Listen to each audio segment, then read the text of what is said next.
이제 안철수가 탈당했고, 국민의당 만들어지고 이 과정 전반에 혁신위원회라는 게 그 전에 있었어요.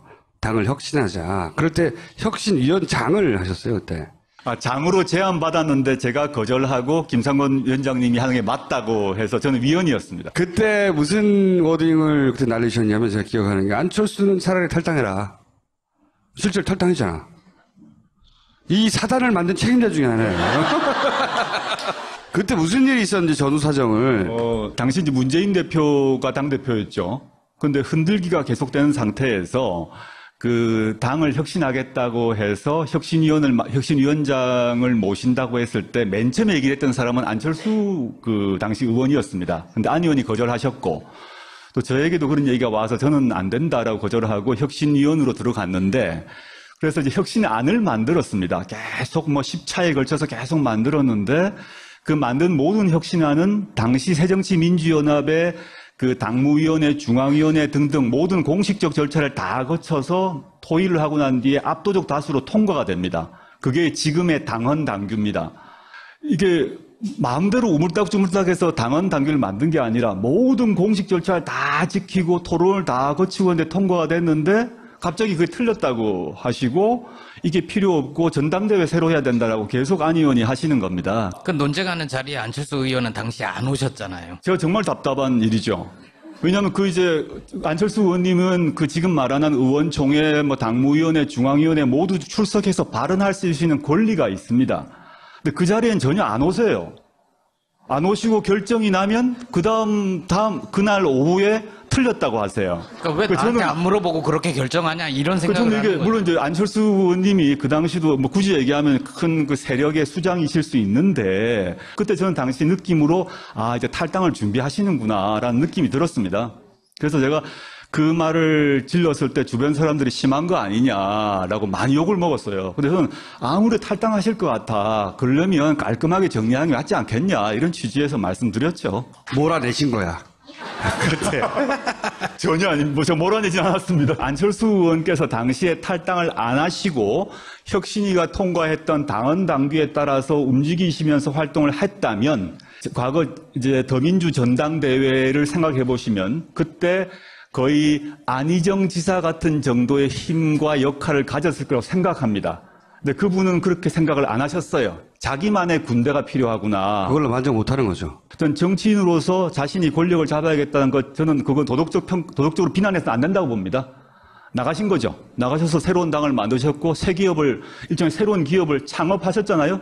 그분 표현대로 국민의당을 창업하셔서 은근히 디스하시는 거야. 제가 쓴 말이 아니기 때문에. 그래서 점잖게 말씀하시는데 가만 듣고 보면은 그런 정책을 하고 지난 총선까지 상당한 성과를 거두셨죠. 근데 저는 좀 비판적으로 봤던 게 뭐 그럴 수 있다 생각하지만 저는 우리 사회의 정당이 저러면 되는 거냐. 물론 비유는 할 수 없습니다만 지금 바른정당의 사람들 즉 탈영했다가 원대 복귀한 양아치들이거든요. 교수님 양아치라는 표현 전 정치 양아치라고 생각합니다. 이거 진보다 보수의 문제가 아니라 우리가 이제 OECD 국가에서 민주공화국의 헌법 속에서 우리 헌법에 정당의 자유와 정당을 보장하는 헌법 조항이 있습니다. 근데 그걸 국고보조금 우리가 줍니다. 우리 세금으로 어마어마한 돈을 정당에 줍니다. 그러려면 저런 행동은 정당이라고 볼 수 없는 거죠. 저는 정말 부끄러워야 한다. 진보 보수의 문제가 아닌 것이고 나왔다가 세불리하니까 들어갔다가 게다가 자기 당의 절차에 따라서 유세하고 경선에서 합법적으로 뽑은 유승민 후보에다가 13명이 등에 칼을 꼽고 그 다음에 돌아갔잖아요. 이게 말이 안 되죠. 그 중에 한 명은 다시 돌아왔습니다. 예. 아주 황당한 거죠, 뭐. 저는 제가 생각하는 정당에 대한 정당 민주주의에 대한 관점이 있는데 당시 새정치민주연합 상황을 생각했을 때 이건 아닌 것 같아. 그 정당 내에서 사실 조그만 동아리에서도 룰이 있잖아요. 거기서 룰을 얘기하면 논쟁을 해서 뭐 합의를 하면 지키고 이렇게 해야 되는데 그래서 저는 이분이 스타일이 다르구나 알았어요. 또는 제가 법률에 법과 규칙에 매달려 있는 이런 이제 좀 고리타분한 사람인지 모르겠습니다만은, 이걸 법과 규칙과 절차를 뛰어넘어서 움직이시는구나, 이런 느낌을 받았습니다.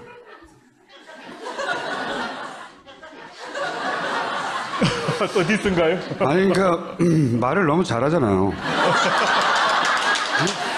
뭐 얘기하다가 말도 막히고 그래야 되는데, 이 정도면 제가 보기엔 정치를 직접 해야 되는. 정치를 왜 직접 안 하십니까? 전혀 아니고요. 그런 생각은 전혀 없어요, 앞으로? 뭐 우리 총수님이나 우리 김 기자님 아시겠습니다만 여러 가지 제안들이 많이 있었던 건 사실이고, 출마하라, 뭐 또는 이제 왜 입만 떠드냐, 실전 나와서 해보지, 뭐 여러 가지, 즉 왼쪽 오른쪽 모두에서 비판이 있는 것 같습니다. 한쪽은 입을 닫아라라는 거죠. 즉 공부나 해라라는 얘기고, 한쪽은 왜 입으로만 떠드냐, 사표 내고 나와라, 정반대의 요구가 있는데, 제가 이제 만약에 했다 그러면 대학원 시절, 대학교 졸업하고 이때 아마 해버렸을지도 모르겠습니다. 그때 저 친구들이, 지금 사적으로 친한 친구들이 실제 국회의원들을 많이 하고 있습니다. 여러 명이 실제 하고 있고, 뭐 초선, 재선, 3선 이렇게 있는데, 저는 그 시기에 이제 지금 제가 가야 할 길을 선택을 했고, 근데 제가 정치 문제, 뭐 폴리페서님은 욕을 먹고 있습니다만은, 제가 앞으로 해야 될 일은 뭐 지금 같은 뭐 정치 참여를 하는 거고, 하나 더 하자면, 과거 이제 그 문재인 대표가 당대표 때 제가 혁신위원회를 해서 당을 좀 바꿔보려고 했다면, 그 정도의 그런 역할은 제가 할 수 있다라는 생각을 합니다. 그게 어떤 일이든 간에 뭐 할 수는 있을 거다. 근데 제가 이게 뭐 정치인이 친구나 가족으로 둔부시면 알겠습니다만, 직업으로 정치인을 한다는 것, 그거는 말 몇 마디 잘한다, 글 잘 쓴다고 다른 문제가 있습니다. 직업 정치인 제 친구들, 친한 친구들을 보게 되면 아침부터 밤까지 완전히 대중과 함께 살아야 됩니다. 꼭 그렇지는 않아요. 선거때는 그런데. 근데 완전히, 지금도 전국을 돌면서 몸으로 뛰죠. 정말 아침부터 밤까지. 그거가 너무너무 소중하고 중요한 능력인데, 저는 그렇게 훈련되지 못했다라고 보고, 지금 제가 잘한다고 얘기되어 있는 그런 것들을 잘하는 쪽으로 훈련되어 있죠. 2012년에는 문재인 후보 지지 유세도 꽤 많이 하지 않으셨나요? 이번에도 좀 하셨나요? 12년엔 전국 돌았죠, 사실은요. 네. 2012년 때는 제가 작정하고, 뭐, 광화문 유세도 했을 뿐만 아니라 전국을 다 돌았고요. 요번에는, 전국을 돌지는 않고 있고 조금씩 하고 있는데, 지금은 저는 이렇게 생각합니다. 그때와 다르게 뉴페이스가 필요한 시대다. 문재인 후보를 위해서. 저도 TV 찬조 연설을 하긴 했는데 2012년에는 국내용을 했습니다. 근데 이번에는 아마 못 보셨겠습니다만 제외 동포용을 했습니다. 해외에서 먹히는 얼굴이라는 거죠. 기분이 나빠요, 나는 이런 게 다. 가만히 듣다 보니까 이제 국회의원 총선은 안 나가실 것 같고, 제가 보기에는 이제 유시민 작가하고 이 암투가 벌어진 게 아니야. 총리는 내가 할 수 있지 않냐. 저는 만약에 그렇게 물망에 오를 경우에 정청래 의원과 함께 결사 반대하겠습니다. 가까이서 본 문재인 후보는 대통령감이 맞나요? 제가 청년 시절의 대통령의 모습은 뭐였나 하면, 그 오른쪽으로는 박정희가 있는 거죠. 그 왕이었어요. 저는 그 종신왕이라고 생각했죠. 제가 고등학교 시절까지. 대통령이 바뀐다는 걸 상상을 하지 못하고 살았어요. 근데 갑자기 총 맞았는 상황이지만. 근데 반대편은 김영삼, 김대중 이런 분이 계셨고, 그분들도 카리스마가 엄청났습니다. 근데 그 뒤로 이제 이어서 여러분들을 봤습니다만, 우리가 노무현 대통령을 봤지 않습니까? 이제 노무현 대통령의 스타일은 다 아실 건데, 우리가 이제 과거 카리스마가 강한 이런 대통령에 익숙한 것 같습니다. 리더십도 그렇게 보는 것 같습니다. 그 점에서는 문재인 후보가 그런 카리스마를 안 갖고 계세요. 그리고 저는 김대중 대통령이나 노무현 대통령에 비하면 말씀도 잘 못합니다. 그분들에 비하면 그 토론 이런 것들 촌철살인 애드립 잘 못하시는 분이라고 제가 보입니다. 근데 제가 가만히 보니까 왜 지금 시대에, 사실은 2012년도 마찬가지지만 지금 시대에 이런 분이 필요할까 생각했는데 몇 가지 갖고 있는 덕성이 있습니다. 그러니까 DJ나 노통이 갖지 못한 덕성일 수도 있는데, 제가 혁신위원을 하면서 한 8, 9개월 동안 당 최고위원회의를 계속 제가 참석을 했는데요. 그 외, 공식 회의 안팎에서 보게 되면, 첫 번째 특성이 뭐냐면, 경청력입니다. 자기한테 좋은 소리건 싫은 소리건 너무 잘 들어줘요. 계속 들어줍니다. 그 다음에 이게 같은 얘기기도 한데, 자기한테 싫은 소리하고 막 이제 흔드는 것, 이 인내력이 아주 강해요. 생각보다 인내력이, 어떻게 봐서 사람들이 이제 신사다, 점잖다, 이렇게 실제 그러하신데, 신사다, 점잖다, 이런 것이 이제 무골호인이다, 이런 의미가 아니고, 아주 잘 참아요. 잘 참 가만히 있고, 눈만 껌뻑껌뻑, 이렇게 이분이 눈을 껌뻑껌뻑 하면 참는다는 얘기라고 생각하시면 됩니다. 제가 가까이서 이렇게 보면, 또 화가 나면 눈을 갑자기 크게 이렇게 소처럼 이렇게 떴다가 깜빡 이런 습관이 이렇게 하지 않습니까?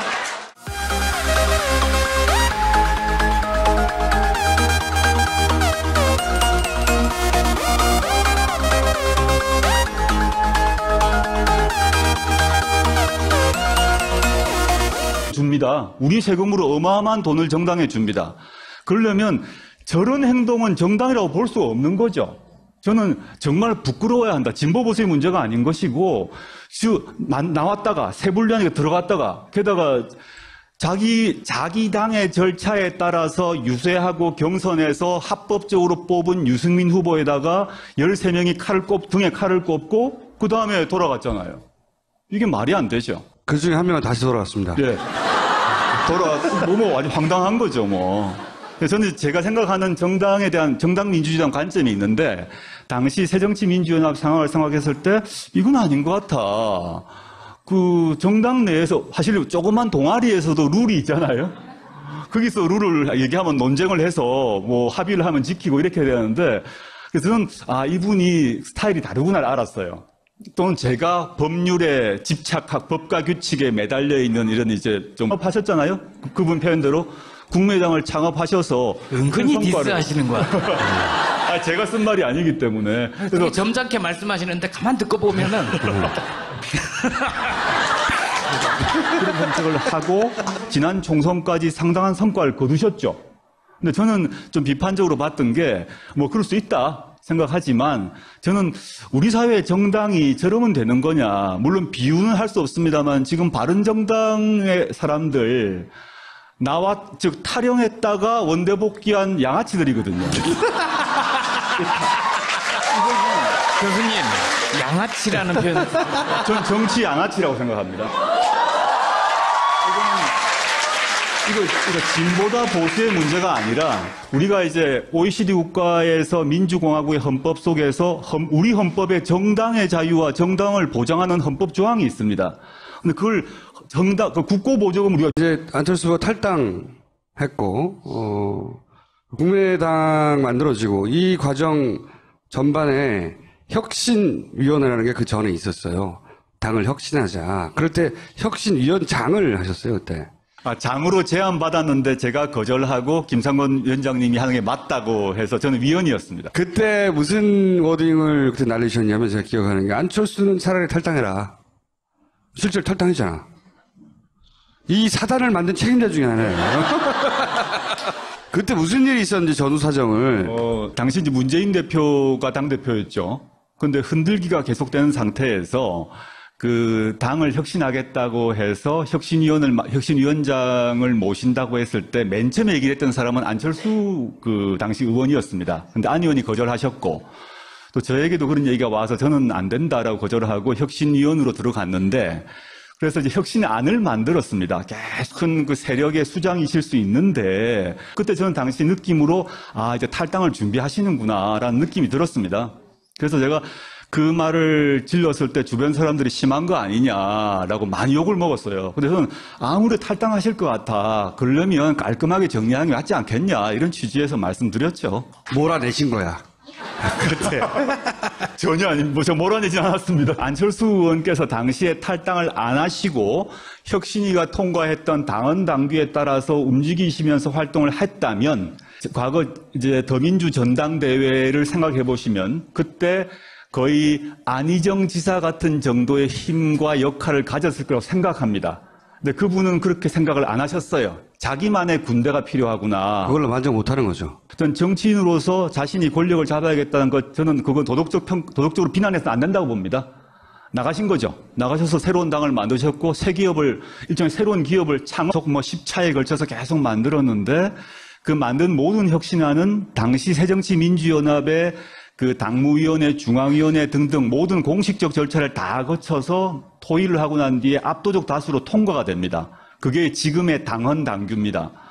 이게 마음대로 우물딱주물딱해서 당헌 당규를 만든 게 아니라 모든 공식 절차를 다 지키고 토론을 다 거치고 있는데 통과가 됐는데 갑자기 그게 틀렸다고 하시고 이게 필요 없고 전당대회 새로 해야 된다라고 계속 안 의원이 하시는 겁니다. 그 논쟁하는 자리에 안철수 의원은 당시 안 오셨잖아요. 제가 정말 답답한 일이죠.